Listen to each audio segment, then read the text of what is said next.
Mall of America. It's home to world-class shopping, great dining, and amazing attractions and events. And these are our stories, presented by Bloomington, Minnesota Travel and Tourism. Welcome to So Much More. I am your host, Dan Jasper, and I'm joined by my friend, colleague, mentor, Jill Renslow. Jill, how are you? I am fabulous, Dan. Are you excited for today? I'm really excited. We have some friends in the studio that I'm excited to talk to. We do. They have a long history with the mall. They probably know more about the mall than maybe we do. Combined, for about sure. the only two people in the Twin Cities that knows more about Mall of America than we do. Most definitely. But we are excited today to spend time with some longtime friends, Dave and Linda Mona. This incredible couple has touched so many lives through journalism, public relations, philanthropy, that's a hard word, and global travel as well. Dave's career includes founding a very cool public relations firm, originally Dave Mona and Associates, and then Mona Meyer, McGrath and Gavin, and then Weber Shandwick, and really made the mark on the PR stage here in the Twin Cities as well. He's been a radio host, a sports host, and he's played a pivotal role in bringing sporting events like Super Bowls and Final Fours to Minnesota. Linda has had an equally accomplished. She volunteers for so many things. I lost track when I was doing my research. Interior designer, founder of Creative Environments Design Group. And then they've been very instrumental in things like bringing a venue to Mall of America called Field of Dreams. But more than their professional careers, they are really connected in the community. They've done so much work and volunteered so much of their time. We'll talk a little bit about Camden's concert, which I know is very dear to your heart, Vocal Essence, and the University of Minnesota. Ladies and gentlemen, if there ever anyone who is truly a golden gopher. Can I say go Gophers for this podcast? I got it screwed up on a former podcast, so I'm very excited we can say go Gophers today. She has now made amends. University of Minnesota, like Golden Gophers. Welcome, Dave. Welcome, Linda. So nice to have you here. Thanks, Dan. Thank Appreciate you. it. We would love to start. I would love to hear your beginning as a couple, how you met and how you grew together. Tell us your journey. I'm going to start with Linda. Oh, yes. It's been a journey. It'll be 56 years in June. Congratulations. Isn't that right, Dave? Well, if we make it that far. It's a one year at a time deal. Yeah. I was going to ask, since you asked them to take their stories, are you expecting two different stories of how they met? I wasn't, but let's do that. Let's see how similar they Linda are. starts. Well, we knew of each other before we knew each other. Our fathers taught at South High School in Minneapolis together, had lunch every day together in my dad's shop for, 20 years maybe. And so I'd heard of Dave Mona. I'd met his dad and his mom, but I wouldn't have known him if I bumped into him. But I think I'll let you, Dave, tell the story. But I applied to be a counselor at freshman camp at the University of Minnesota, which was an awesome program that they had. And we had to get picked by the co-chairs. And Dave was older than I was. Still is. Still is older. He still is older, yeah. And you tell them what you did to get me into your camp. Well, we went into a room. We had the interview forms, and I had not interviewed Linda, but there were probably a couple hundred people that interviewed, and I think there were 6 freshman camps with about 20 counselors each, and we had a draft, just like the NFL draft, not quite that elaborate, it was my second or third round draft choice. It was third. Okay. Oh, no. There was a girl I was interested in. She was first or second round, but she didn't share that. She didn't share that interest. And I heard Linda. I knew of Linda, and the report of the interview was great. And so I was her. She was my draft choice for freshman camp, and we went through freshman camp and started dating that fall. Dated for 4 years, and then got married in whenever that was, 1968. Yes, I was not interested in him at that point, except I knew who he was. You were like that girl I drafted first. I always wondered why you got a guy first. Why did you pick a guy first? He had a great interview. Yeah. So anyway, we worked all year, my sophomore year of college, on this once a week. Yep. And then in the summer, because I was in town, as he was, he called and asked me to come and help get things ready for the camp in the fall which was really fun. And then I got a little bit interested, but he didn't pay much in what's the word, Dave? He didn't act very interested until the last couple of days of camp. And then we dated the next weekend after, and then went to a high school football forever. game, which should have warned her what the future was going to be like. Yeah, it's going to be sports. Yeah, it was going to be sports. So that was the start of our time together as just a couple. I love it. It started your life together, and the connection there, beyond your father's, was the University of Minnesota. I mean, you spent a lot of time, and the two of you remained really connected to the university since that time. Tell us about your involvement and why it's so important to you. Well, it goes back a step, just to get our parents back involved. Even though I didn't know Linda, she was held up to me as the kind of girl I should be dating. My parents they didn't approve of a lot of my choices. And Linda was, to her credit, she'll be embarrassed, but she was the forestry queen as a freshman at the University of Minnesota. Had her picture in the Daily. My mother put it up on our refrigerator as an example of, again, as somebody I should be interested in. And then something happened to me, and somebody called. Or someone called your house, I guess, maybe when I got the scholarship or something. So we knew of each other through these events connected to the University of Minnesota. But then, we started dating. And then after we got married, we felt that strong University of Minnesota connection. We'd been involved in student affairs and a lot of things on campus. So it was natural to stay involved. And then a number of years go by, we're raising a family. Linda, before I did, got active in the Alumni Association, so I'll hand it back to you at that point. I started out in the College of Human Ecology as the head of the alumni group, and that put me on the national board. And so I was on the national board for, a number of times. They kept me, and really stayed on forever, and on to the point of becoming the chair of the national group, and was the chair, or they've changed the name, chairman, chair, whatever, the president.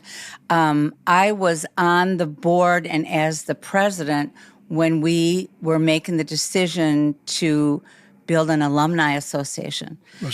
Alumni Center. The Alumni Center. So I was able to take plane trips around the United States looking at other alumni centers. Nice. And help pick the architect. And it was a very, very exciting time. And there was a whole group of people who said, it'll never happen. It'll never happen. They've tried to do it in 1952 or whatever. It'll never happen. And this strong group of leaders said, no, we're doing this. We're going to do this. And we did it. And that's the McNamara. That's the McNamara Center. Which is a gorgeous building, and it feels like the hub, right, Yes. down at the university. So it's successful. Thank you for doing that.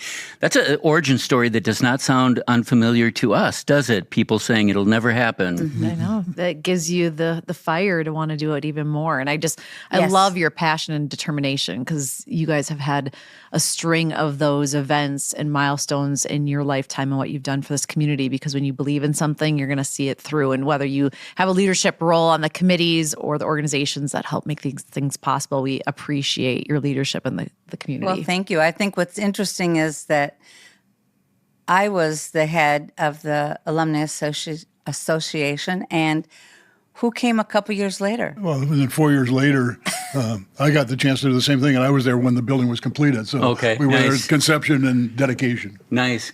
Dave, you have a long career in public relations. Can you tell us just briefly how that journey started in a local company and then around a dining room table, perhaps? And weave that into people didn't think this building would be built and what role you played. Yeah, it's kind of an interesting story. I had a background after I graduated. Well, when I was at the University of Minnesota, I had a part-time job at WCCO TV. I was a dispatcher in the newsroom, and Dave Moore was doing the news. And Dave Moore invented something called the bedtime news, which was all his. And I was in the newsroom one day when an ad rep came in. The ad reps never came in the newsroom. They didn't feel welcome.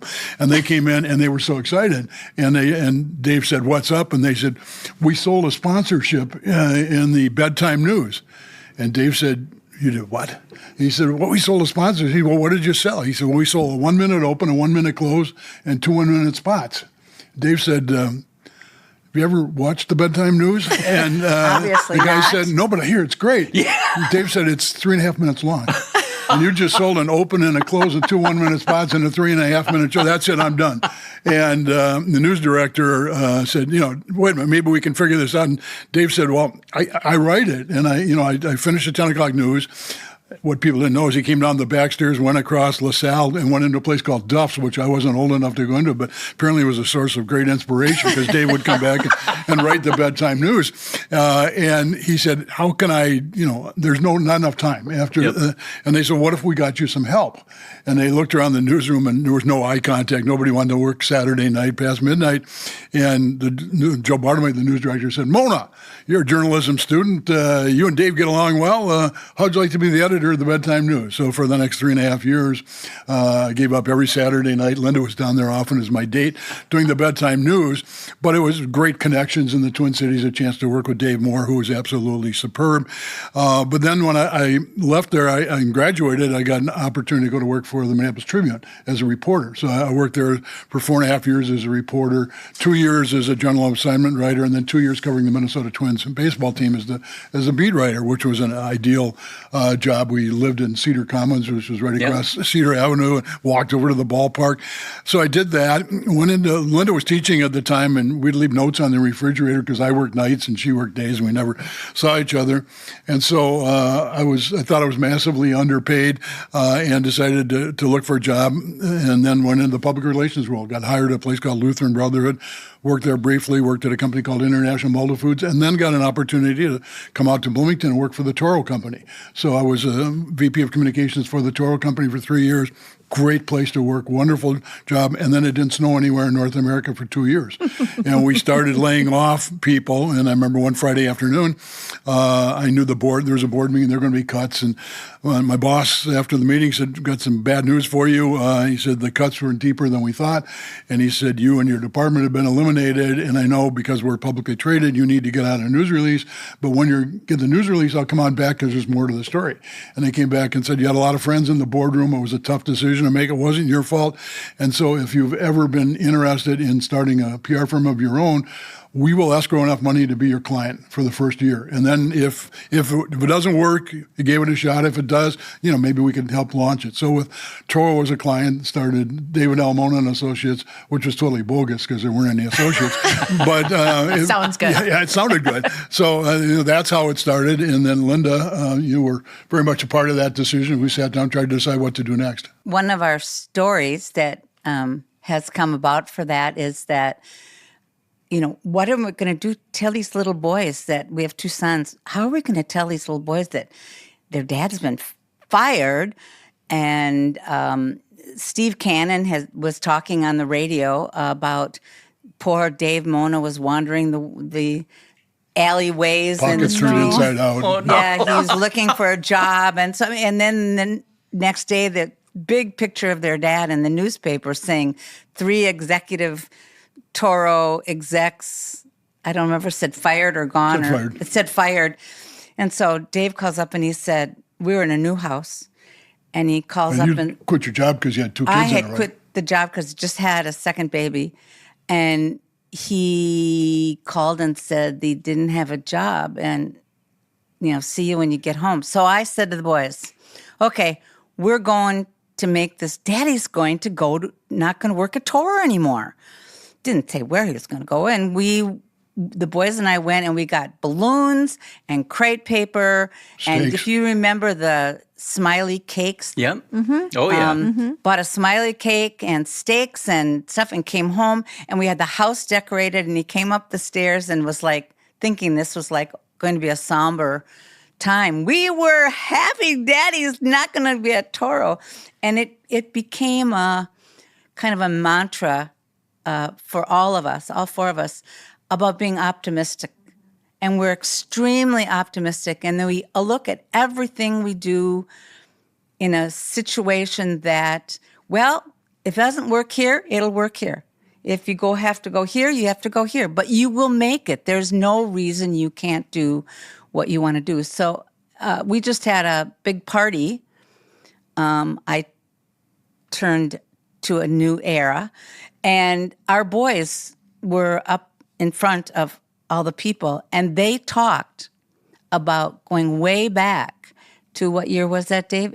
81. 81, and talked about that situation with the smiley cake. I love it. I think, we made a decision that was a mantra for our life. What an amazing foundation as parents to bring into your family to help them understand when there's times of difficulty or when one door closes, another one opens, like to set that at a young age. Because I'm sure they experience those trials and tribulations throughout their adult lives. And as they move forward, so that they were able to how to adapt with change. So I think I applaud you guys as parents to instill that and to know that there's opportunities around every corner. So that's great.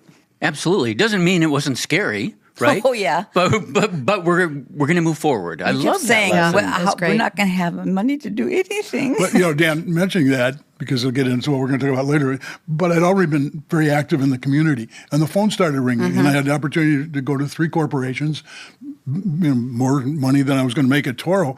But other people called and said, what are you going to do? And I said, well, I might start a PR firm. And Danny Berenberg, who ran the Lincoln Dell restaurants, and I knew Danny, and Danny was one of me, and he saw my picture in the paper, and he said, what are you going to do? And I said, well, I might start my own business. He said, okay, I'll be a client. I said, Danny, I haven't told you what kind of business I'm going to start. He said, well, you're going to have to eat. And he said, so come on over. Eat at the Lincoln Dell. I'll buy you lunch, and we can talk about what you might be able to do for us. So that was one of our first clients. And then Trammell Crow came into the market, built all those great buildings, and we were the first occupant because Linda was a designer and they wanted the space to look good. We were the first occupant in 2 of the buildings, and that actually started the relationship with the Mall of America because Trammell Crow was our client and was one of the 3 finalists for what to do with the space. So we wrote their presentation and went to this presentation and were blown away by the opposition, who had a plan the likes of which we had never seen, which led to their hiring. But we, in the course of that, had gotten to know Maureen Bausch and other people. And along the way, when there was a lot of skepticism about would the Mall of America work, we became the PR firm for the Mall of America. And we talked about it a little bit earlier.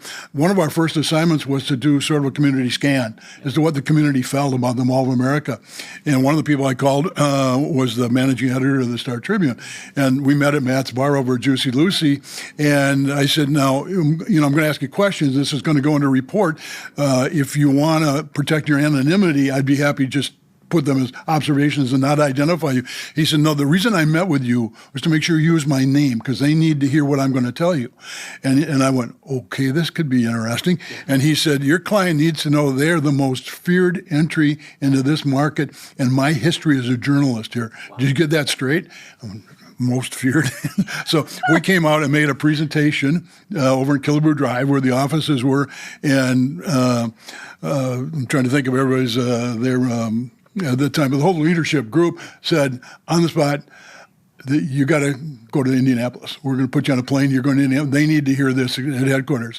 And we went there, and their jaw dropped. And they just said, is this true? And we said, well, it's the perceptions of people who help, guide, the way people feel in the community.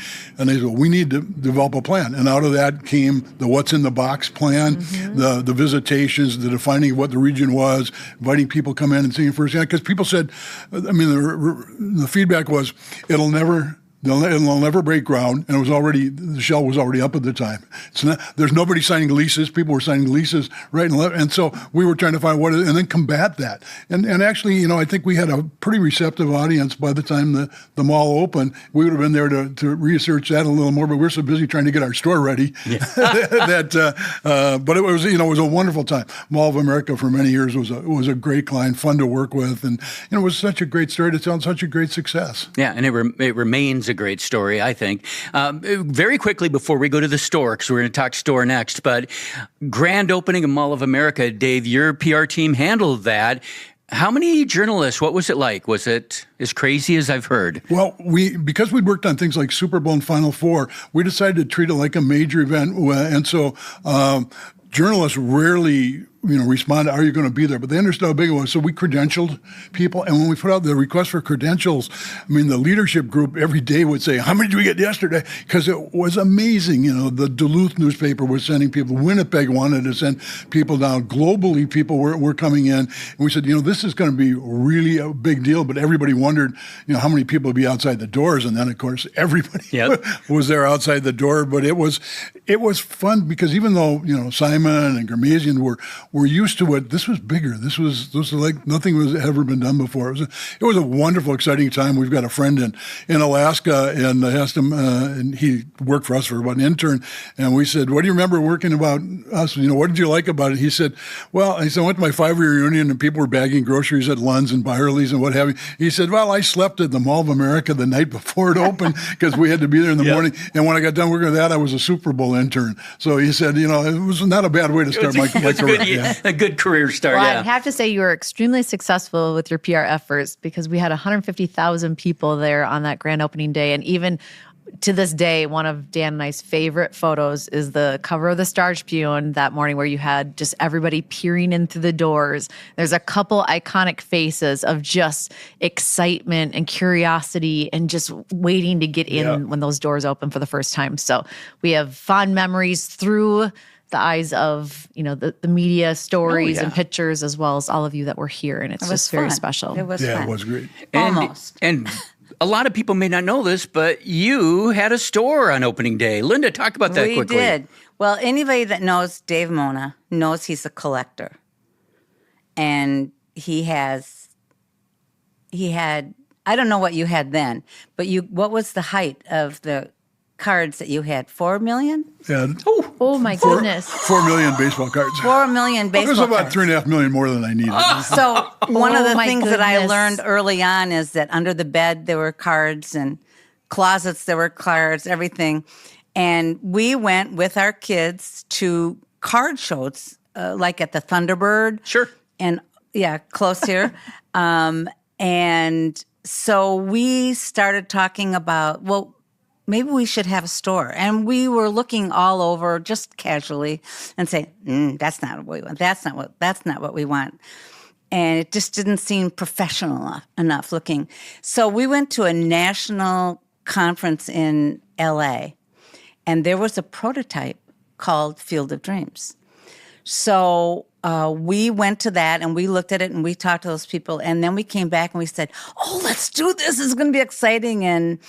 And so we didn't have a whole lot. We knew every vacant spot in the mall. I was going to say, you probably knew the perfect place. We found a place at the mall, good place off the east. Yeah. East 1. Yeah. And it was very interesting. And so I had a design company. So my team and I went in and we designed a store, ordered all the fixtures, designed the fixtures, had them custom done, and moved in. We signed the last lease of anybody who made it to be there on the opening day. On the opening day. And we worked all night to get open by the next day. Yeah, rumor was you almost didn't make the deadline, or you were worried you wouldn't open on opening day? Well, we had, you have to have paper. The certification or whatever? Yes, you had to have, but you had paper in the front so that nobody could see in. Sure. And man, we were there. They come by, how you doing? We're almost there. Yeah. We're almost there, vacuuming and trying to get product in. And it was like, we didn't know whether we were going to, get the certification. And so we finally, we said, we can open. I think it was maybe after midnight. Yeah. Sometime. And we were exhausted. And we went home and I don't know if we slept. I don't remember. But we got up and we were there shining like everything was okay in the morning. Do you remember what was the first sale? Well, there was a traffic jam at 6:30. I can imagine. On 494, people wanted to get in the ramps. And for sure. It was just amazing. I'm just curious, do you guys remember what your first sale was? What item was first purchased in the store? I don't know. I don't remember. But we had a great day. It honestly, to this day, is one of my favorite tenants that has been here because it was a destination. I mean, for sports fans, for shoppers, it was just a great space. And I can see it today on that East Side Level 1. Well, and our store shone I mean, It was beautiful. It was It just very nice. We were so proud of it, and we had good workers and I brought in a lot of, celebrities. Yeah. Pete Rose was here signing Harmon Killebrew multiple times. And so Oh, yeah, you had became a kind lot of of a destination. I still run into people who say, I've still got that Harmon Killebrew picture. And what have you. Absolutely. Oh, I love that. And there were 42 Field of Dream stores nationally at the time, and we were number one in sales every year that we had. But do you remember our most fun? Well, one of the most fun big days. What was that? The guy from Old Navy. Guy from Old Navy.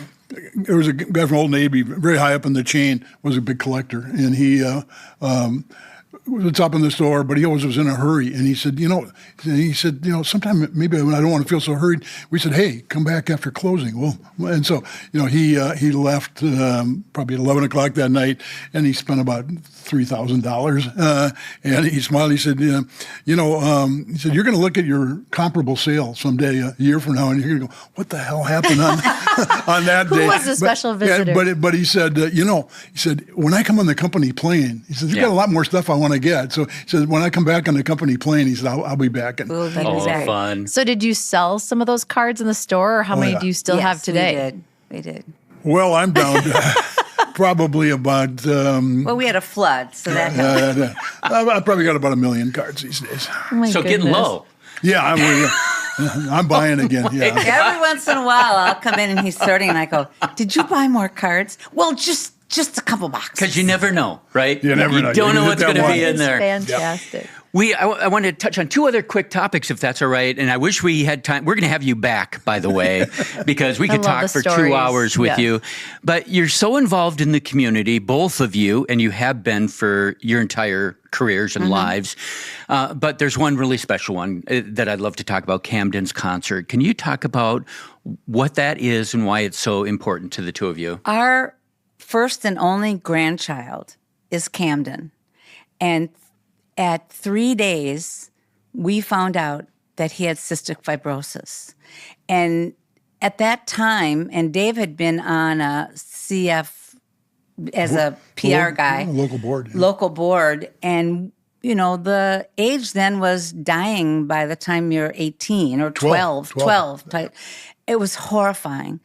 And we got involved in the foundation and to what can we do? And they said, well, we've got walks and we've got 28 walks and 14 golf stair tournaments climbs and things. And we did it the first 2 years, I think, where we did some of those. And we said, you don't make any money and for the foundation. So Dave and I love music, and it's a big part of our life and our kids' lives. And so we said, and we were used to major events, not concerts. But we said, let's see if we can do a concert to raise money. And they checked, and there was no other group for CF in the United States that was doing a concert.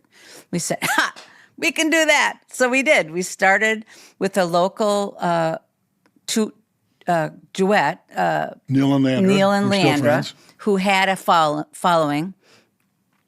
And then we went from there and did national acts, and we promised that we would do it for 10 years. And we put it on for 10 years, and it built every year, and it got bigger. It raised more money each year, but we ended up with $803,000 that we raised for, and we could never have done it with any of the other kinds of things that had been going on. So it was very successful. And when Camden was 7, they said he's doing too well. And they said, we're going to start taking things away from him. And after a year, they said, we are no longer saying that he has full-grown, blown CF. So he has a syndrome which doesn't affect him at all. So we feel really good that we were able to do what we did for 10 years and decided to stop at 10 years. Because, if you start asking your friends every year to give you money, it gets old for them. And so people knew that there was an end point. So we are still affiliated somewhat with the CF, but we we are not doing concerts anymore. But we had some Congratulations great on that. people. That's fantastic. And what a difference you've made. So we appreciate that. I'm going to shift gears really quickly, if that's right. Jill, if you could go anywhere in the world, where would you go? I know this is out of the blue. Totally took a left turn. Australia. Okay. And if you could go someplace beyond Australia, where would you go? Another choice, second choice. Second choice. Hawaii. Hawaii, I love it too. The reason I'm asking is our two guests today travel the world. True, that is true. And they take groups of people around the world. And I actually... Are we seeding some ideas for them to We are. If you need some tour guides... You can come with us. Just saying. I'm glad I picked two. You guys would be great. It would be so much is this fun, an right? offer? It is, All right. actually. But talk a little bit, if the two of you talk about where you travel and why you take groups of people. One thing we didn't talk too much about is, when I started the PR firm, the failure rate of new business was fairly high, so I thought I needed a part-time job, so I went to WCCO Radio and auditioned, and then wound up doing the sports huddle with Sid Hartman for 39 years. For years, yeah. And then somewhere along the way, WCCO got affiliated with Holiday Vacations in Wisconsin, and they worked with radio and TV stations, and they started putting these on, and the people at the radio station and at the travel agency said, would you guys ever want to go along and be like the host and the hostess? And so we've done about 25 of those now over the years. And then along the way, we said, we really enjoy this, but we didn't want to shortcut somebody we'd worked with. So we went to them and said, look, we're both heavily involved in the Norwegian American community. And we said, would you guys, would you put together a trip for Norway? And they said, we've got a sweet spot. We do our sweet spot stuff really well, but we don't want to stub our toe. We don't know Norway. We said, if we did Norway and didn't use your mailing list at all, would you be okay? And they said, yeah, we'd be fine with that. So we put together a group which has grown and grown over the years. We've got more than 100 people now. They call themselves the Nordic Nomads. We've done 4 trips to Norway. And so we sort of do we're still doing holiday. We're doing Cape Cod for them in a couple of months. We're doing a cruise to the Scandinavian capitals next year. We just got back we like to travel on our own, so we just got back from Egypt and Jordan about a month ago. So, we've been heavily involved in travel and been to Australia. We go to Hawaii every year. Yeah, right? Yeah, And we go to Hawaii almost every year. Oh, wow. Happy to join you. Yes. Happy to. You guys are the kind of people who are part of the group. It's so much fun to travel with you. We tell people what they say. What's it like? You can't sit at a bad table for a meal. You'll sit down and start talking to people, and a lot of these people have become close friends through traveling together. So it's been a wonderful part of something we never really anticipated. And really quickly, your favorite destination to travel to in the world, Linda? Norway. Okay. And there's a reason. Okay. What is? Norway is beautiful. Yep. It's at both of our heritage, and we have so many people besides family. We have so many people there because of our relationship with Norway House. We go on, get money, different things like that. Mm-hmm. So that would probably be our first. But Dave and I have talked about it. Tuscany. Oh. We even went with the WCCO group. We went on the same trip because somebody got sick or canceled, and they said, "Will you go back to that exact trip?" Yeah. And we went, "Yes." It was wonderful. So, Dave, your favorite, yeah, yeah. In the United States, we were really surprised at the Utah canyons, and people don't talk that much about it. It's a great part of the country to visit. We've done the railroading in the Canadian Rockies a couple of times, Banff and Jasper. I just did that last September. Phenomenal. It's a great trip. Gorgeous. Yes, gorgeous. Absolutely gorgeous. Mm-hmm. Not crowded. I mean, just wonderful things to see. We went to Ireland and had a lot of reasons to want to go to Ireland, and we wound up being so impressed with the food.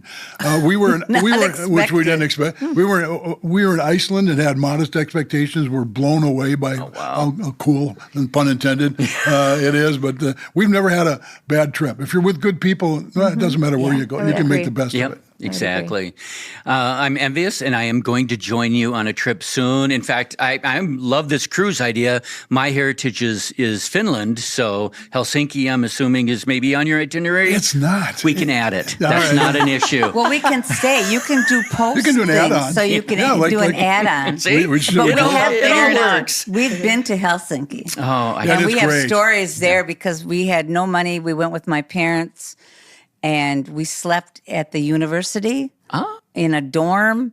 We had a great time. I would say go. That's Dan, you're on the list. I love it. I am on the inescapable. list. Well, and that whole attitude of sleeping in the dorm and stuff, that's your smiley face cake. Let's make it work, Absolutely. right? Yeah, absolutely. It's permeated your lives, and I think that's just absolutely amazing. We literally could talk for 2 hours, and we're so grateful. Jill and I consider you our friends, and we're so thankful that you spent time with us. We're going to close out with a very quick quiz. It's called This or That, and each answer I'm going to ask, I'm going to give you two choices. You say one or the other, and each time we'll just go Dave, Linda, Jill. So each of you just shout out which you would choose out of these options. All right. Is that all right? Absolutely. Press pass or VIP backstage pass? Press pass. VIP. VIP. Doesn't shock me at all. Super Bowl, Final Four. Ooh, Final Four. Final Four. Oh, that's hard. I'll go Super Bowl. Yeah, I'm with you. I would go Super Bowl too. both. North Shore cabin or European river cruise? European River Cruise. River cruise. Both. These are hard. I like both. River cruise, probably because I've never done it. I think I would do that too, yeah. but North Shore is awesome as Yes. well. Classic print newspaper or digital news app? Not even close. Newspaper. I knew that. Oh, newspaper. I read it every day. Digital news app. Yeah, we got a generational thing going here, Yeah. right? Behind the scenes or center stage? Ooh. Oh, I didn't You think got that'd be a that tough one. ooh from everybody. That's a tie. Okay, tie for you. Oh, yeah. Both. It depends on what would be happening for me to be center stage, Okay. but I do like it. Okay, awesome. Ditto, both. Okay, that's fair. Networking event or quiet dinner with friends? Ooh, I'll go with networking event, but that's close too. I'll say with friends. I'll do with friends. I Yep. like them both. But It's hard, right? I just have three left. Minnesota State Fair or the holidays at Mall of America? Minnesota what? Where are you No, now? I'm just kidding. I know where my bread is buttered. Yeah. Mall of America. Mall of America. of course, Mall of America, but I want to hear Dan's answer for this State one. Fair. Sorry. Mall walker or mall shopper? Ooh, probably mall shopper. I'd be a more shopper. Shopper. Yeah, that one's easy for all of you. Final one. Field of Dreams, the movie, or Field of Dreams, the store? I got to go with the store. I got to go with the store. For sure, the store. The store. The movie's a close second. Yeah. Thank you so much for joining us today. Linda, Dave, you are amazing people, and our community is better because you are here. you. Jill, thank you for joining us today, and we're going to stay and talk some more, I have a feeling, right? Absolutely. And for all of our listeners and viewers, thank you so much for joining us for this edition of So Much More. Please follow us, like us, subscribe, and tell all your friends. And watch for Dave and Linda because they are everywhere in the community. Thanks so much. Thanks for listening to So Much More, a Mall of America podcast. Subscribe wherever you find your favorite podcasts. This show is presented by Bloomington, Minnesota Travel and Tourism.